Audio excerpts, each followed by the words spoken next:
Ассаламу алейкум ва рахматуллахи ва баракатух. Хөрмәтле тамашачылар, Хозур ТВ телеканалында хәерле сәгатьтә тапшыруын башлыйбыз. Сезне мин Резида Саляхова сәламлим. Бүген студияда кунакта тарих фәннәре кандидаты, продюсер, журналист, Татарстанның атказанган сәнгать эшлеклесе, Татар кино дәүләт бюджет учреждениесе директоры, Казан федераль университеты доценты, Казан дәүләт мәдәният институтының профессоры, телевидение кафедрасы мөдире, Казан халыкара мөселман киносы фестивале җитәкчесе Миләүшә Ләбиб кызы Айтуганова. Ассаламу алейкум, хөрмәтле кунагыбыз. Алейкум ассалам. Миләүшә Ләбибовна, әлбәттә инде иң беренче чиратта әйдәгез сүзне мөселман киносы фестиваленнән башлыйк. Мөселман киносының үзенчәлеге нидә? Шуннан башлыйк әле. Менә бөтен кеше шул сорауны бирә миңа. Мөселман киносы нинди буласың ул дигән. Ул бит инде әлбәттә дин турында гына түгел, шулай бит. Юк, дин генә түгел, чөнки менә Коръәндә бөтен булган кыйммәтләрне аны бит инде тормышта ничектер кино аша күрсәтергә була. Ул бит теге вәгазь генә түгел. Гомумән алганда Коръәнгә нигезләнеп шул кыйммәтләрне күрсәтәбез икән, без инде аны вәгазьдән башка да күрсәтә алабыз. Киноның аның үзенчәлеге бар, аның үзенең күрсәтә торган, русча әйтсәң, выразительные средства дигән әйбер бар. Аның сюжеты бар, аның ниндидер алымнары бар үзенең. Менә шул әйберләрне истә тотып, бу киноларга шундый таләпләр куела. Безнең бит инде сайлау комиссиясе бар, бөтен фильмнарны килгәч карыйлар, һәм менә шул таләпләргә туры килә торган киноларны без инде аны конкурска кертәбез. Менә конкурстан тыш, анда мөмкин гомумән икенче кино күрсәтергә, ләкин барыбер анда да таләпләр бар. Нинди таләпләр? Мәсәлән, агрессия, анда сугышта булган ниндидер натурализм булмаска тиеш. Әлбәттә инде без инде теге хатын-кызларны теге киемнәрен обязательно карыйбыз ансын. Күп кенә кинолар нәкъ менә шундый сәхнәләр булган кинолар төшеп кала конкурстан. Ләкин ул барыбер теге хиджабта гына хатын-кызлар дигән сүз түгел, барыбер монда киң мөмкинчелек бар бу киноларда күрсәтә торган темаларга. Шуңа күрә мин уйлыйм, бу теге мөселман киносы фестивале диюләре, бу бит инде 15 ел элек шундый исем алган бу фестиваль. Ул нәкъ менә Татарстанда безнең традицион исламның нигезе. Юкка гына түгел бит инде бездә хәзер академия бар, әйме? Аннан соң гомумән алганда Россияны әгәр күзәтәбез икән, төрле почмакларда мөселманнар бар, ләкин иң төпле дип әйтик микән инде, һәм теге экстремизмдан башка эшли торган ислам диннәре, ислам әһелләре ул Татарстанда. Һәм инде әлбәттә монда соңгы елларда гына безнең Россия президенты Рөстәм Нургалиевич Миңнехановка тапшырган Россия исламский мир төркеме, ул менә шул мин әйткән әйбернең бер дәлиле. Әлбәттә, Россия, Татарстан аша бөтен илләр белән ислам диннәре тоткан илләр белән, мөселман илләре белән элемтәдә. Һәм шул илләр безгә фестивальгә кино аша да килә алалар һәм үзләренең киноларын күрсәтә алалар. Демәк, сез бит әле ничә ел җитәклисез әлеге фестиваль белән? 4нче ел була инде. 4нче ел. Шактый вакыт узып бара икән инде. 4нче ел дигән Алла бирсә. 4нчесендә үткәрәбез. Быел безнең 19нчы елда юбилей, 15нче фестиваль була. Шуңа күрә аның программасы да аеруча була, чөнки без бит инде һәр вакыт сентябрьдә үткәрәбез. Вакыт үзгәрде. 19нчы елда без Казан саммит белән бергәләшеп үткәрәбез, һәм анда үзгә программа була. Беренчедән, менә бу 15 ел дәвамында беренче урын алган фильмнарны чакырабыз.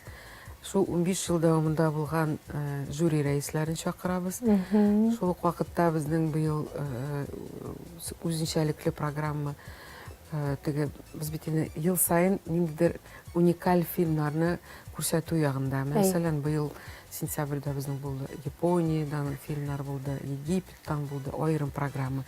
Менә 19нчы елда Корея киноларына 100 ел. Һәм шуңа без инде шул аерма төбендә шул программаны әзерлибез хәзер. Шул ук вакытта Эльдар Рязановның ретроспективасы була, һәм Станислав Говорухинның ретроспективасы була. Чөнки быел 19 елда әле ВГИКның 100 еллыгы. Ә безнең Татарстанда шактый ВГИКны тәмамлап, монда эшли торган кешеләребез күп. Кино кешеләр арасында һәм аларның кинолары да бар. Шуларны җыеп, ниндидер бер шундый матур гына программа оештырмакчы идек. Тамашачылар өчен дә алдан әйтеп куйык, сентябрьгә планлаштырмаска инде әлеге киноларга йөрергә Апрельдән 24 апрельдән 30 апрельгә кадәр була. Гадәттәгечә ачылу тантанасы пирамидада узачак 24 апрельдә, ә инде ябылу тантанасы 30 апрельдә булачак. Һәм без аны әле пока кая булганын әлегә әйтә алмыйбыз. Чөнки монда күп кенә шундый конкурска бәйле әйберләр, менә кая торалар, кая карыйлар кинолар, монда федераль закон буенча без конкурс үткәрергә мәҗбүр. Һәм шуңа күрә бүгенге әйтә алмыйбыз, но пирамида кала. Тагын бер быел яңалык була 19 елда инде. Казань саммитка килгән банкирлар, анда бит инде эшлекле кешеләр күп илләрдән җыела. Һәм безнең Татарстан белән төрле илләрдә бүгенге көндә шундый копродукция фильмнар төшерелә башлый. Һәм без питчинг үткәрмәкче идек менә шунда. Шул әйтик инде бай кешеләрне җыеп, менә шундый безнең проектлар бар. Татарстан, Төркия, Татарстан, Египет, Мисыр, Татарстан, Казахстан, Татарстан, Кыргызстан.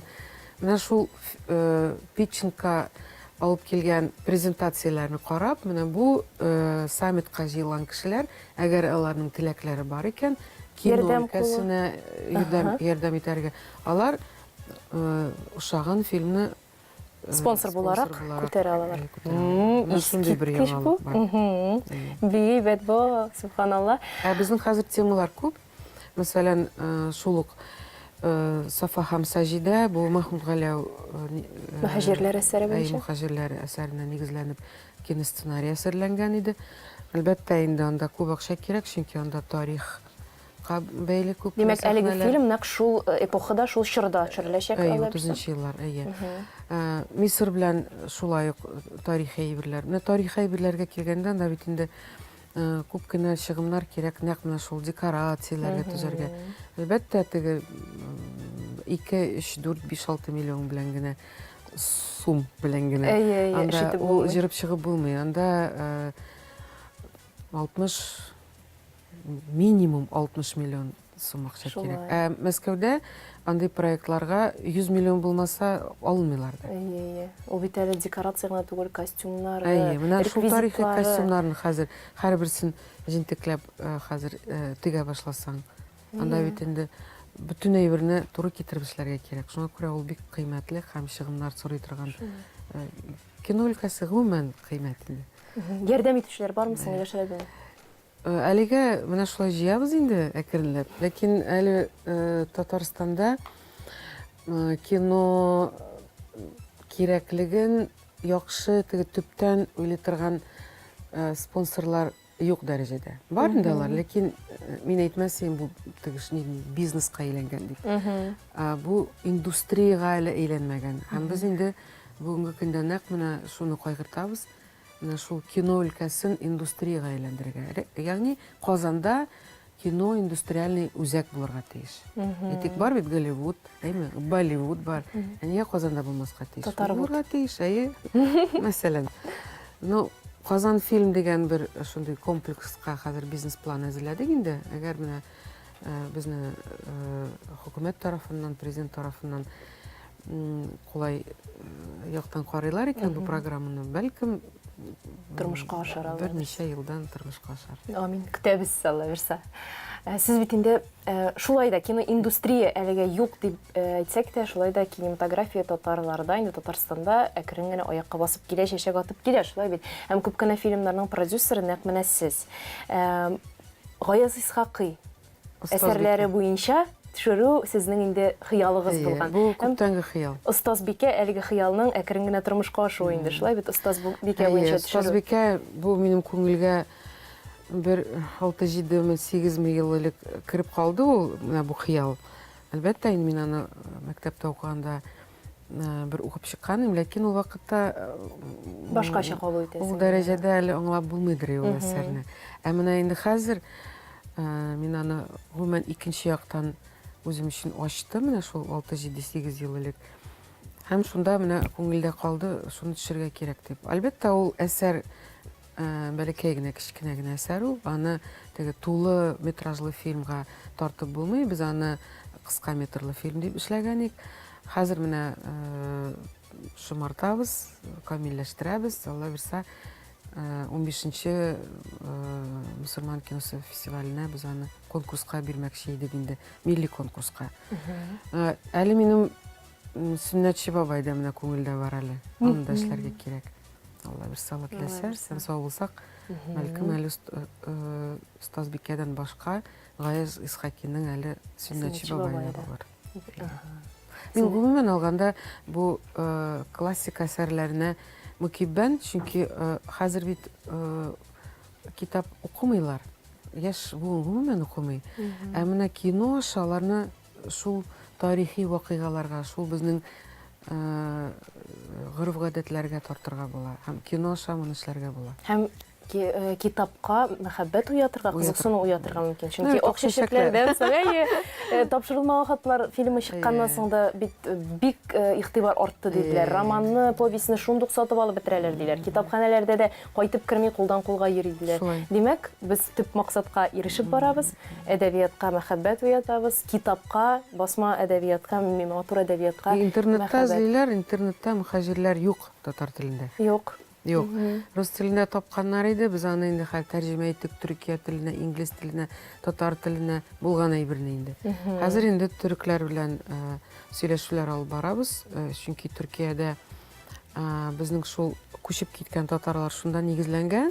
Һәм анда Османия дигән авыл бар. Ул нәкъ татар авылы менә бездәге кебек. Менә шунда беренче сәхнәне төшергә кирәк инде безгә. Шуңа күрә без төрекләр белән андагы режиссерлар белән сөйләшләр алып барабыз һәм Алла бирсә, Алла теләсә, әгәр алар алыналар икән, бу инде шул Төркиядә кайбер сәхнәләр төшерелгән була.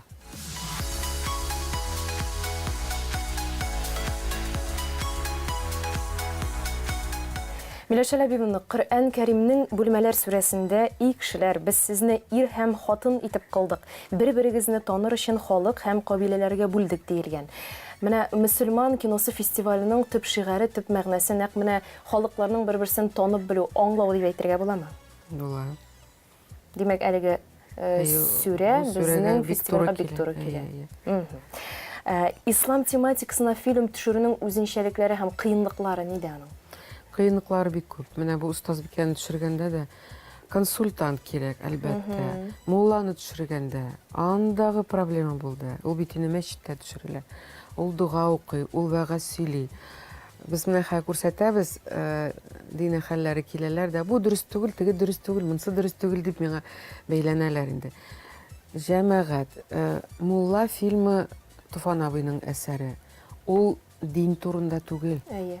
Ул менә шул гади генә бер яшь мулланың тормышы турында. Әлбәттә, аның тормышында ниндидер урын ала инде, күп урын ала инде, мәчеттә эшлә, ул бит инде хәзрәт мулла. Ләкин фильм ислам турында түгел, дин турында түгел. Фильм менә шул авыл турында, андагы яшәүче кешеләр турында, андагы кимчелекләр турында, фаҗига турында. Ул бик үзәккә үтә торган фильм.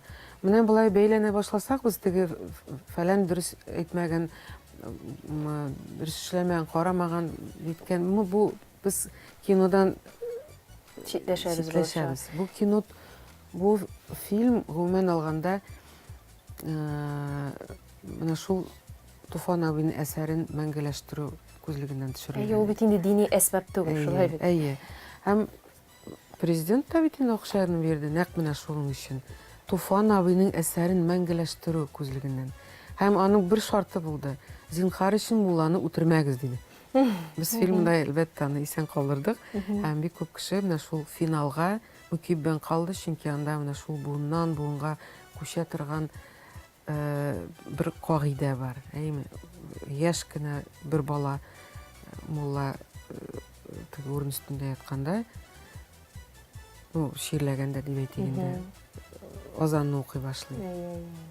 Менә Димәк, бу бит киләчәк инде, бар, өметле. киләчәк бар, өмет бар. Ләкин бу барыбер ул ислам турында түгел. Ул менә шул буыннар буынга күчә торган безнең дин турында. Ләкин теге дөрес укыймы ул, дөрес укымыймы? Әлбәттә инде дөрес укырга кирәк. Шуңа күрә без консультантларны алган идек. Менә мәчеттә, мәсәлән, безнең белән бергә һәр вакыт съемка вакытында шул мәчетнең мулласы бар иде. Ул өйрәтте инде. Ничегрәк хәрәкәтләрендә, теге намаз укыганда. Әлбәттә инде ансы булды. Ну, әйтүемчә, барыбер бу 100% дин турында түгел бу кино, тормыш турында. Әлбәттә, кимчелекләр сездә булмыйдыр инде, бәйләнүчләр инде алар һәр даим табылып тора, бигрәк тә инде безнең халык арасында, шуңа күрә без инде моңа күз йомырга өйрәндек бугай. Сез инде бигрәк тә, сез Миләүшә әбине үзегез оптимист кеше, тормышта һәр нәрсәдән матурлык таба белә торган кеше, дип әйтим, әлеге тормышның мөгъҗиза икәнен аңлаучы кешесез. Мин сезне шулай кабул итәм. Яратам тормышны. Сез кешеләрне яратасыз, тормышны яратасыз. Киләсе сәхифәбездә дә сүз нәкъ менә шул турыда барыр. Аллаһ Раббыбызның кайбер мөгъҗизалы галәмәтләре турында сөйләшербез.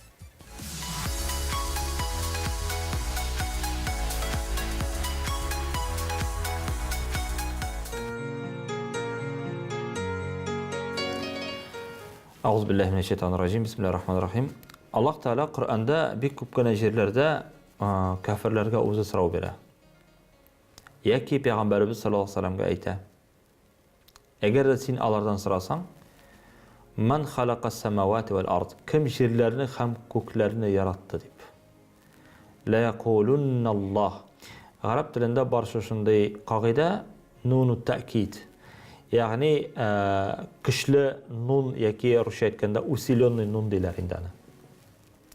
Менә шушы нун хәрефе килгән вакытта монда мәгънә ныгый һәм инде шундый тәрҗемә килеп чыга, шиксез дигән.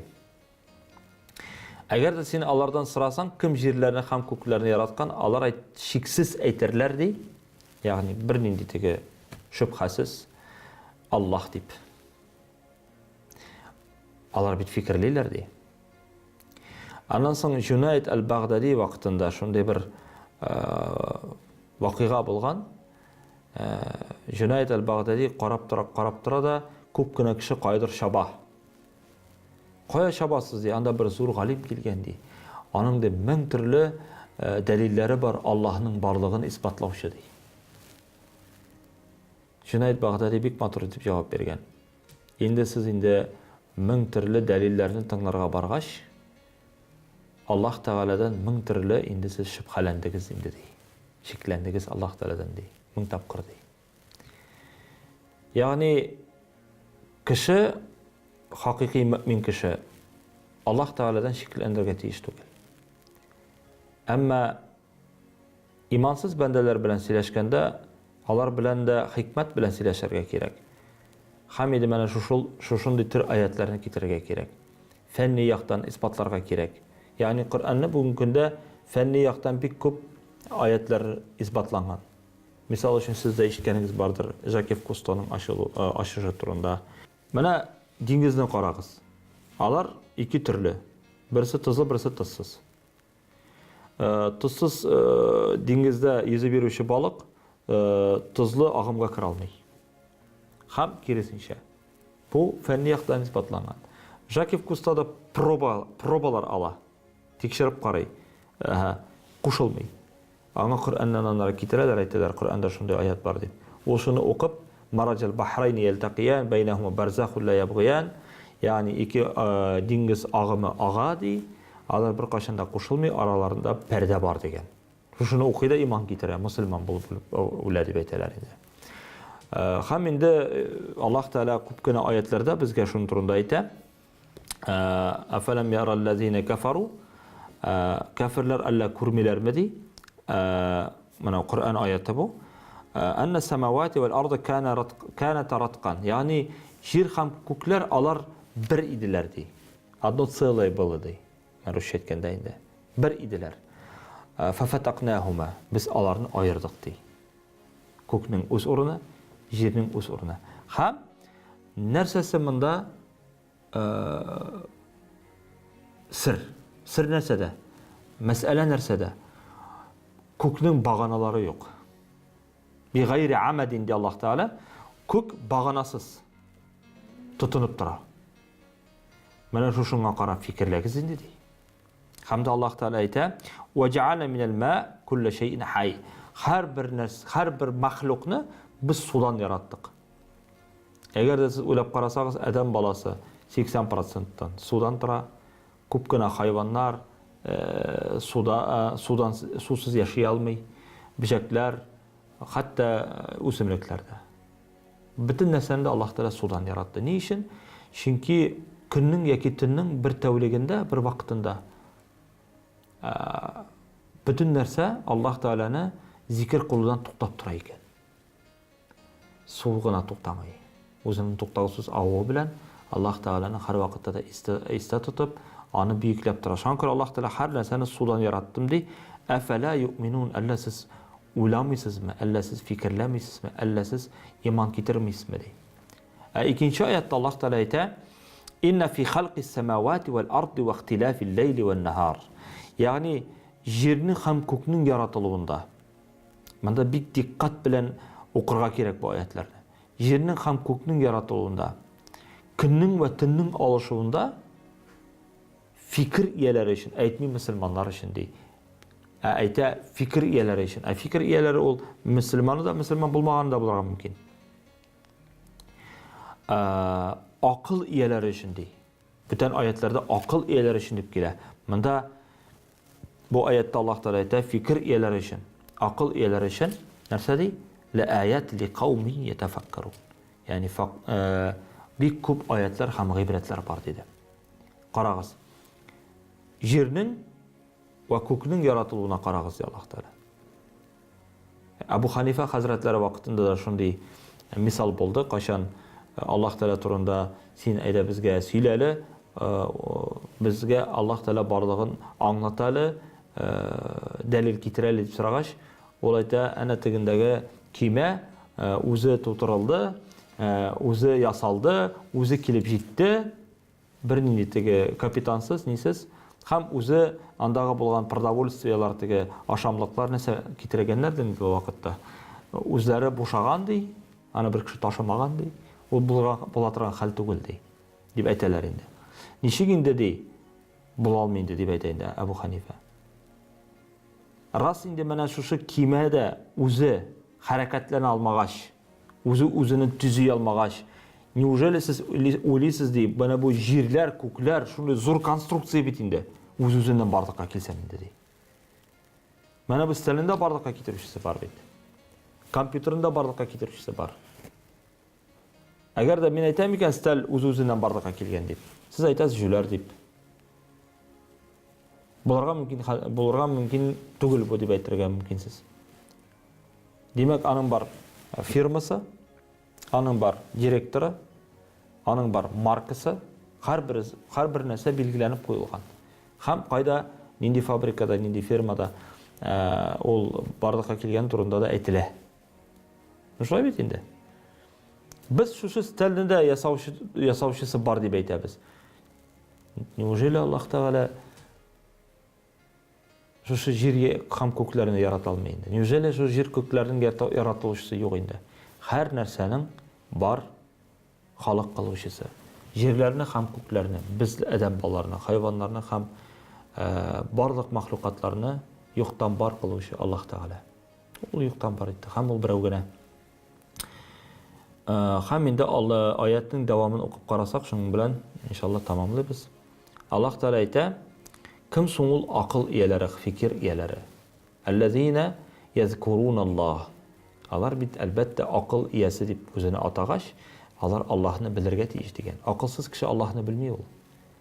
Үземне акыллы дип әйткән кеше ул Аллаһны таный.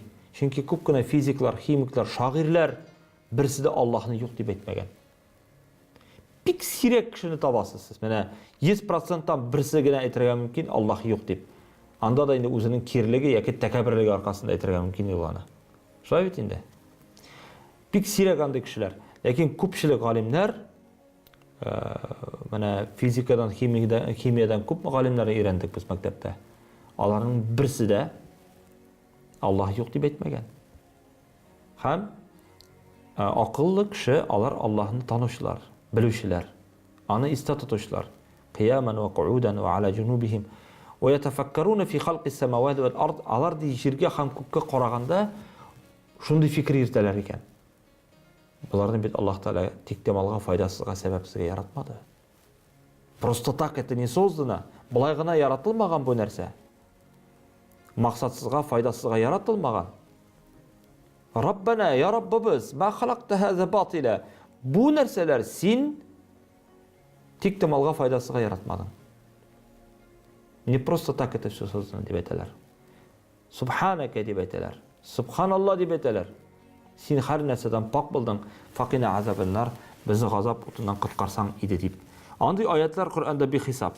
Мәсәлән, Аллаһ Таала әйтә, biz sizga tavlar qildik, yer silkinmasin uchun deb. Olimlar tekshirib qaradilar. Shundan da tavlar bo'lmasa, yer hamon silkinib turar edi deydi. Alar mana ikki ne bor bitali. Ikki og'ochni tutib tura turgan qodoq kebik. Qodoqni olsang, og'och ishqina. Bunda da shulay. Tav bo'lmasa, yer silkinacak. O'rnidan qo'zg'alacak. Bular turunda Alloh Taala bik ko'p aytadi: "Va ja'alna as-samaa'i saqfan maqfuza." Ya'ni biz ko'klarni sizga soqchi bo'laroq yasadik dedi. Saqfa ol krısha, töbe. Mahfuza soqchi. Siz bilasizmi, ko'pmi maddalar, zararlı maddalar kosmosdan keladi yerga toba. Eshitganingiz bormi bizani? Fizikadan o'qidik bitindi bizani. Maktabda da o'qiganlar, institutda da o'qitganlar bu turida. Ko'pmi zararlı maddalar keladi kosmosdan bizga. Mana bu 7 tür sloy atmosfera bor bitindi. Alloh taolani yaratgan. Alar kiri qoqib berib, alar shular har birisi o'zining vazifasi bor ekan deydi Alloh taolo. Qur'onda aytadi. Har birisining o'zining vazifasi bor deydi. Ham kosmosdan kelgan zararlı maddalarni kirib berib chirar ekan deydi. Ko'p chora. Hamda Alloh taolo shulay aytadi: "Va samaa'i zatir raji'" min deydi, kiri qaytara turgan ko'k bilan ant etam deydi. Shunday ko'k bor ekan, shu 7 turli ko'kning bir ko'k bor ekan. Tigindan keladigan zararli narsalarni kirib berib jibarar ekan. Bu Alloh taolaning borlig'ini tag'in bir dalil tug'ilma. Onun dalillari behisob. Ham endi biz Qur'ondan, hadislardan onun borlig'ini, birligini ishondira turgan, onun borlig'ini ko'rsata turgan bir ko'pgina oyatlar ham dalillar topa olamiz.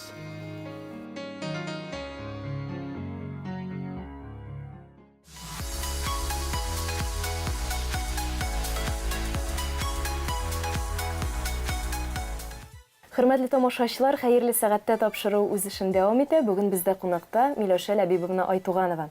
Milosha Labibovna, aytib ketganibizcha, siz bik ko'pgina tatar filmlarining prodyuseri. Aydagiz atab o'tgan narsalar alar, oq sheshaklar, Halima. Buni hozir atay boshlasan, televideniyadan ketdi bit endi. Unda ko'pmi filmlarni men prodyuser bo'laroq ishlagan edim.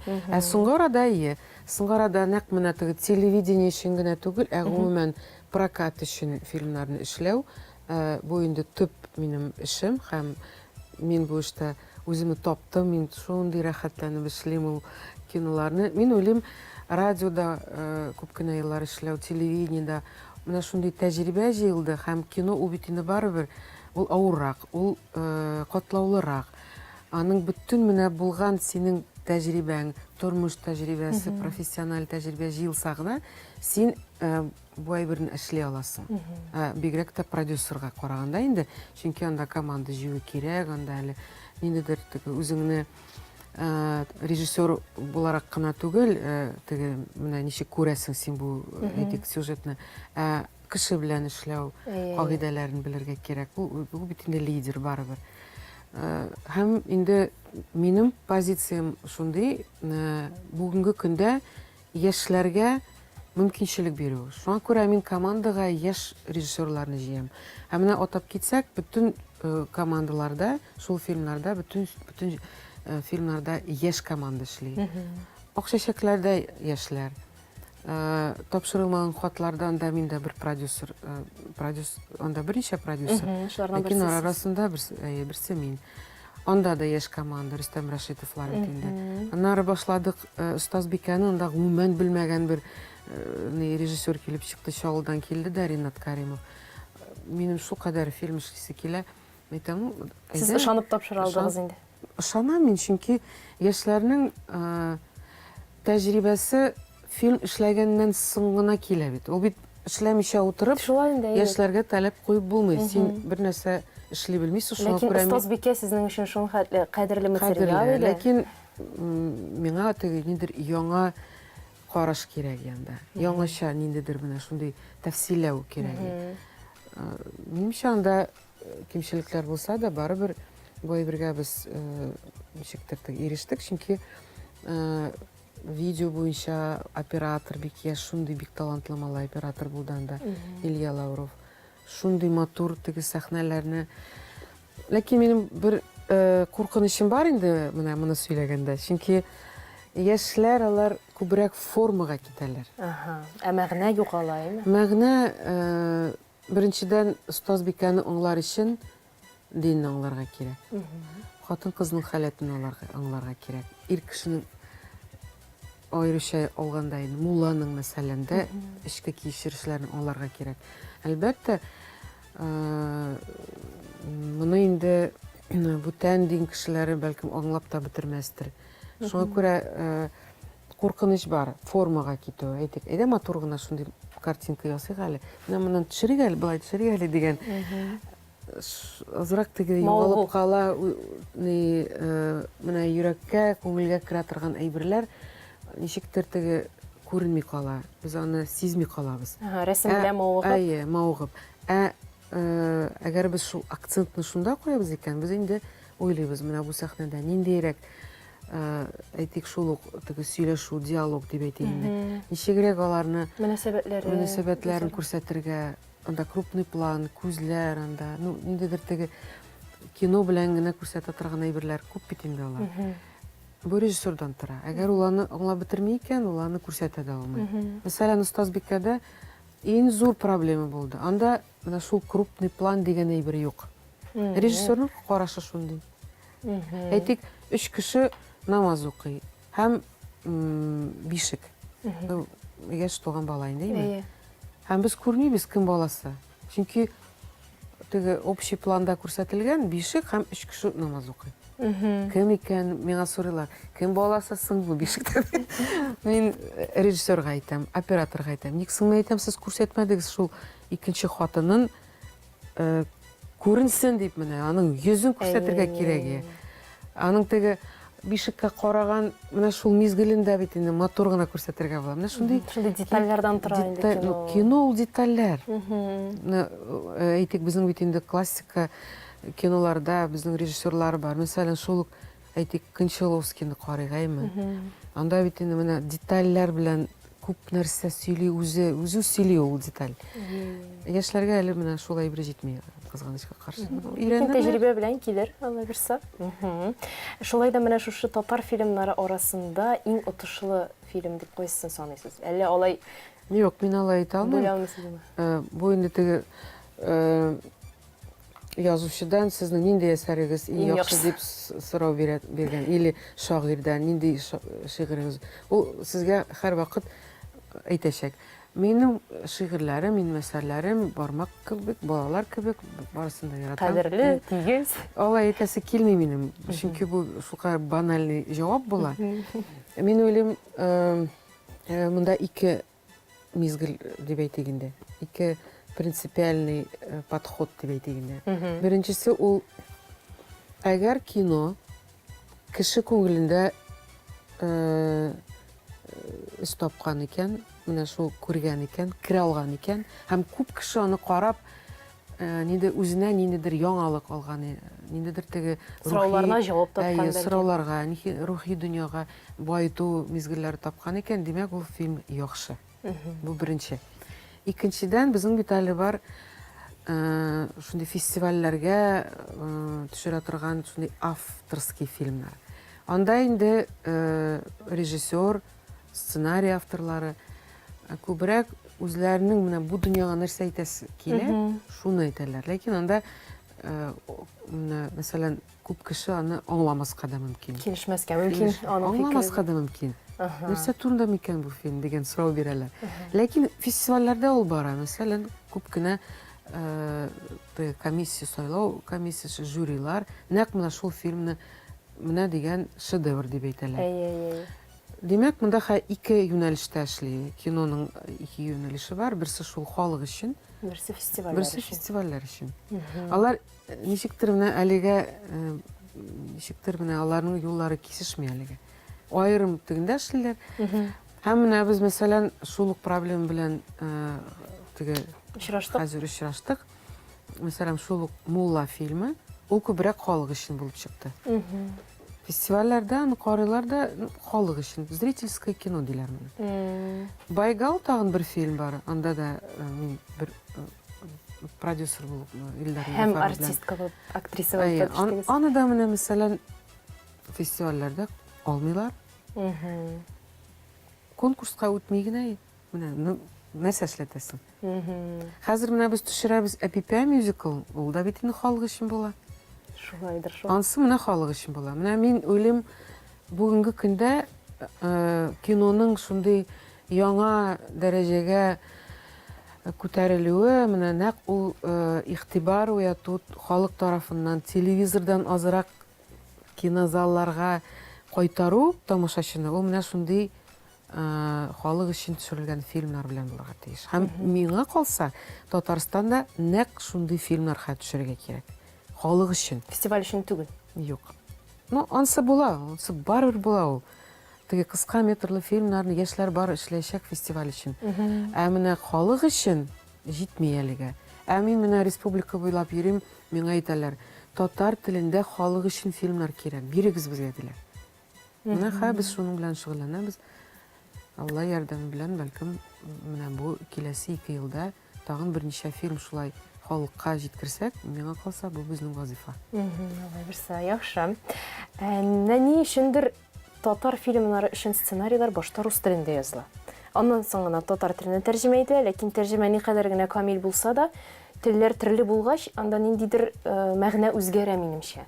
Бу ни өчен шулай? Ни өчен татар фильмына сценарийны татарча язып булмый? Бу сценаристларның кытлыгымы, нәрсә дигән сүз? Сценаристларның кытлыгы. Именно татар телендә яза торган сценаристлар юк дәрәҗәдә. Шуңа күрә аны заказ бирәләр русча язарга, аннан соң тәрҗемә итәләр. Килешәм, бу дөрес әйбер түгел. Безгә үзебезнең милли сценаристлар бик кирәк. Бик мохтаҗ без аларга. Мин аны бер икесен генә әйтә алам. Айгөл Әхмәтвалиева белән эшләдек без Акчачакларда һәм Остаз Бикәнендә ул азрак шомартып алды. Менә анда телне белгәч, ул бит телнең тәмлелеген белеп эшли ул аны. Ул тәмле итеп яза аны. Ә тәрҗемә итү, менә шул сүзләрне тәрҗемә итү, менә нәкъ шул килеп чыга. Корырак беренчедән, икенчедән ул нәрсәсендер югалта ул. Шул миллилекне югалта сыман миңа калса. Тел бит ул тел генә түгел. Әйтик, сүзне әйтергә була. Татар телендә, мәсәлән, русча любовь, татар телендә ничәмә сүз бар? Мәхәббәт, сөю, ярату.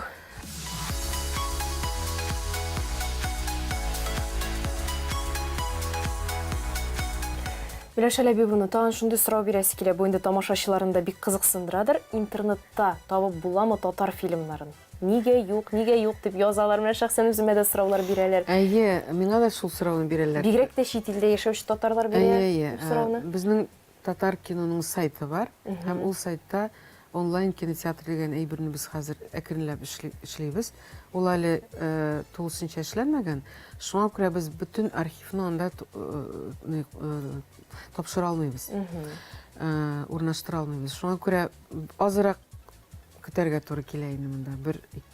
2-3 ай 19 елда тулысынча безнең бөтен фильмнар, архивта булган фильмнар хәзер бар инде алар. Ә менә бу яңа яңа буын фильмнарын дип әйтик. Аларны прокаттан соң әлбәттә без сайтка бирәбез. Башта инде алар прокат үтәргә тиеш. Прокат, ләкин әгәр без бу онлайн кинотеатрны түләүле итеп эшлибез икән, аны иртәрәк тә күреп була. Ләкин бу бушлай булачак инде. Бушлау түгел. Бушлай түгел. Тирәҗә Прокаттан соң бушлай, архивта булган фильмнар бушлай. Ләкин яңа фильмнарны без аны барыбер әзме күпме түләүле итәбез. Ул алдан чыгачак прокат үткәнче дә, ләкин күпмедер акча түләп. Ну, ул күп булмас ул. Чөнки безнең кинотеатрларда да бит инде әллә нәрсә кыйммәт түгел. Районнарда 200 юк анда районда. Анда 100 сум. Аның белән әллә нинди акча эшләп булмый, безгә әйтәләр. Менә фильм төшерәсез дә, прокат белән кайтарыгыз акчаны. Бу мөмкин әйбер түгел. Менә әйтик, премьераларны, Россиядә чыккан премьералар, бу бит бөтен Россиядән җыела. Шуңа күрә анда ты укыйсың, ничә миллиард, менә ничә миллион акча җыялар икән. Татарстанда гына күрсәтеп, андай акча җыеп булмый. Мөмкин түгел. Һәм милли фильм Россиядә кирәк түгел. Якутлар бит инде тырышып карадылар, Убийца дигән киноны төшергәннәр, һәм былтыр аны Россиядә прокатка бирәбез дип хыялланып, зур реклама ясап, бөтен җирдә булды, инде яздылар, диделәр. Юк, прокатта провал булды. 4 миллион җыйганнар, 40 миллион көткәннәр. Вот. Милли фильм кемгә кирәк? Белмим, мин киләчәктә нәрсә булыр, ләкин бүгенге көндә Россиядә шундый политика, шундый сәясәт шундый алып барыла. Репертуар планына бары тик Голливуд белән Россия фильмнары керә. Әйтик, без үзебезнең милли фильм белән керергә тырышсак, бер нәрсә килеп чыкмый. Менә Мулла белән шулай булды. Мин шалтыратам Каро прокат. Менә безнең шундый фильм бар, яңа, зрительский, татарлар күп. Россиядә. Әйдәгез шул фильмны сез алыгыз әле прокатка. Юк диләр, безгә кирәк түгел диләр. Без минимум 100-200 миллион җыймаса фильм, без алмыйбыз андый фильмны. Шуңа күрә безгә Мулла фильмы белән хәзер төрле төбәкләрдә кайда татар яши, шунда чыгарга, үзебезгә күрсәтергә туры килә. Ансы да бит әле түләүсез була. Әйтик, Татарстан киносы көннәр эшләгәндә, без бит инде анда әлбәттә кунакка киләбез һәм үзебезнең фильмнарны күрсәтәбез. Астанада шулай булды, Кыргызстанда, Бишкекта күрсәттек, Мәскәүдә шулай күрсәттек, Санкт-Петербург көтә безне, Оренбург көтә, Финляндия көтә. Татарстан фильмнарын күрсәтү процессы бара, пропагандалау, ләкин аның белән акча эшләп булмый. Без әлегә шундый этапта без татар фильмнарына күнектерәбез кешене. Кызыктырырга кирәк. Башта уятырга кирәк ул кызыксыну. Аннары инде акча турында уйларга. Бүгенге көндә бу социаль юнәлештә эшләнә торган эш. Бу мохтаҗлык бар, кешегә кирәк, һәм без аны күрсәтәбез. Шуңа күрә бәлки нәкъ менә шул сайтта урнаштырып, бу фильмнарны әзме күпме булса, күпмедер акча белән дә күрсәтергә мөмкинчелек булыр дип уйлыйм мин. Кыска вакытта без аны эшлибез. Яхшы, тамашачы көтә. Без дә шул исәптән ала бирсә. Миләш Рәбина, сез бик еш кына чит илләргә дә чыгып йөрисез хәзер эшегез белән бәйле рәвештә. Менә андагы уңай якларның безнең телевидениегә, безнең ил телевидениесына алып кайту мөмкинме? Һәм кайсы якларын бездә куллану мөмкин булыр иде? Отышлы булыр иде?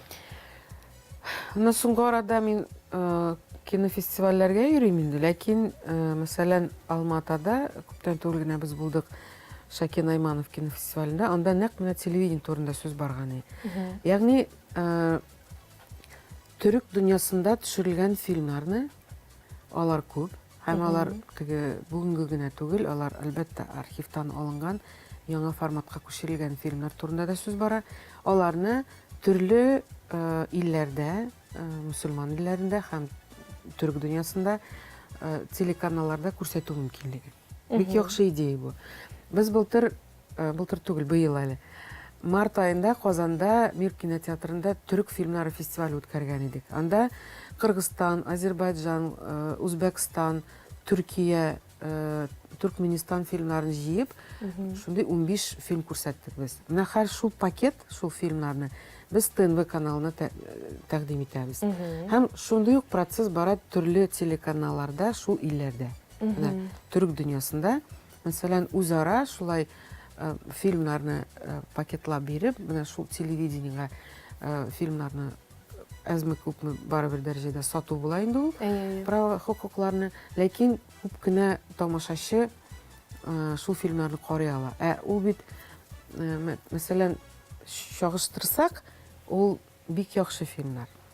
Менә элегрәк чорында без бит инде үзбәк фильм, казах фильм, төркмен фильм, Азербайджан фильмнары без беләдер, грузин фильмнарны да хәтерегездә булса, һәм алар бу тарих калган, анда архивлар шактый зур, аларны хәзер яңартып кешегә күрсәтергә кирәк. Бу бит мирас. Төрк халыкларының мирасы бу. Һәм аны әлбәттә күрсәтергә кирәк. Без быелгы фестивальдә Шингиз Айтматовның ретроспективасын эшләгән идек. Ул да бит инде шул вакытларда төшерелгән фильмнар. Һәм зур кызыксыну уяттык. Тамашачы килде һәм нәкъ менә шул программага бик күп кеше иде.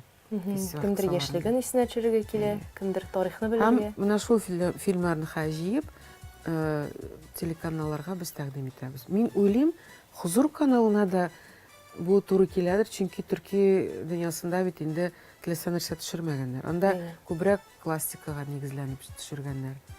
Һәм шундый мәгънәле фильмлар бар. Әхлак темасы.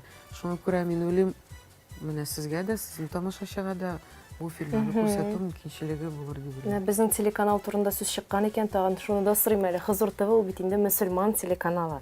Сез ничек уйлыйсыз? Менә нәкъ ислам нигезләрен аңлатырлык нинди тапшыру булырга тиеш ул? Нинди форматта тамашачыга яхшырак барып җитәр иде? Нинди форматтагы тапшыру? Беләсезме, мин уйлыйм, менә бар бит инде традицион формалар, жанрлар, әйме? Күп кенә ничә еллар бит инде дәврендә Россия беренче каналда теге слово пастырь дигән тапшыру барадыр. Хәер бара микән, юк микән, мин белмим. Ләкин миңа калса, менә бу формадан хәзер читкәрәк китәргә кирәк. Ул теге гади генә вәгазь белән кешене хәзер мәчеттә алып була. Мәчеткә китерү өчен, әйтик, ислам диненә китерү өчен һәм теге җентекләп аңлату өчен икенче форматларны эзләргә кирәк. Мин, мәсәлән, үзем теге телевидениедә озак еллар эшләгән кеше буларак, мин уйлыйм, ниндидер бер уен кирәктер. Нәкъ менә шул ислам нигезләрен аңлата торган гына түгел. Кеше беләме, юкмы? Дөрес эшлиме, дөрес эшләмиме? Шунда ук аңлату процессы бара. Күп кенә әйберләр сорау бирәләр бит. Балалар өчен, мәсәлән, мин уйлыйм, һичшиксез бер тапшыру кирәк балалар өчен. Менә Коръән нигезләрен аңлату өчен балалар өчен шундый анимация беләнме, бәлкем анимация заказ бирергәдер. Чөнки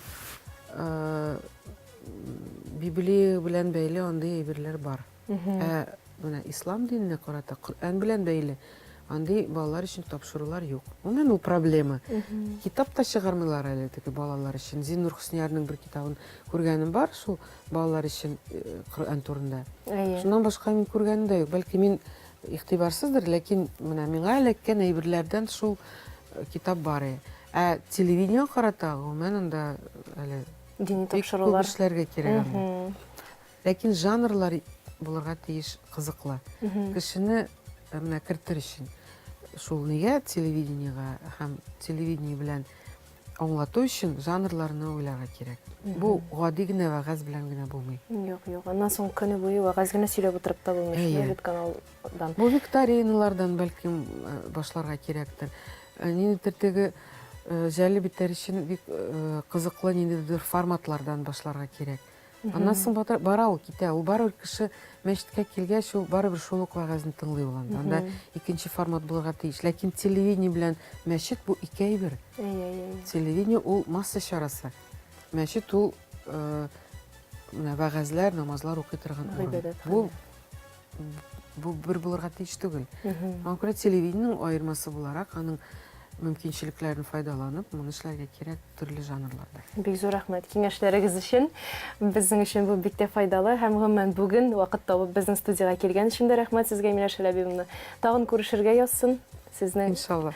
Безнең максатлар бер. Кино үстерү Алла берса һәм бөтен куйган максатларыгызга ирешергә, син Ходай ярдәменнән ташламасын сезне. Амин, шулай булсын.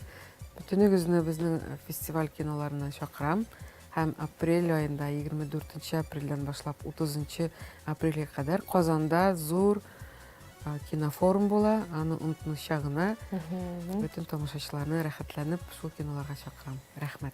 Бик зур рәхмәт. Чыннан да казанлылар өчен искиткеч зур мөмкинлек, чөнки булар бушлай бу фильмнар. Монда ачылу тантанасы белән ябылу тантанасы гына түләүле ялышмасан шулай бит, ләкин анда нинди генә йолдызлар килми, аның өчен шушы хәләл акчаларны жәлләмәскә кирәк. Инде фильмнар бушлай булгач бигрәк тә вакыт табып барырга кирәк, хөрмәтле тамашачылар. Шуның белән без сезнең белән сау булашабыз, исән сау булыгыз.